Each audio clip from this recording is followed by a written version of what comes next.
Hello everyone, welcome to my mini blog. আর আজকে আমি চলে এসেছি একটা আম মাখার ভিডিও নিয়ে। তো কিছুই না, বাড়িতে এখন তো গরমকাল পড়েছে আর আম তো থাকবেই, তো ভাবলাম একটু মাখা করি। আর তার সাথে আমি আজকে একা নয়, আমার বান্ধবীও আসবে দুপুরবেলা। ও বাড়িতে বসে থাকে, ওরও কোনো কাজ নেই আমারও কোনো কাজ নেই, দুজনেই বসেই থাকি। তো ওকেও ডেকে নিলাম। তো ও আসার আগে আমি আমটা মেখে নিচ্ছিলাম। আর এখানে আমার লেবু পাতা ছিঁড়তে গিয়ে হালাত খারাপ হয়ে যাচ্ছিলো, কিছুতেই ছিঁড়তে পারছিলাম না। তারপর অবশেষে হলো,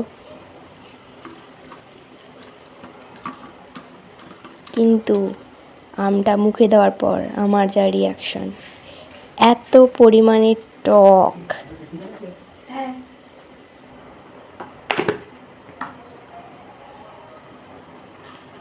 একটু লঙ্কাটা কম করে দিয়েছি যাতে ম্যাডামের ঝাল না লাগে।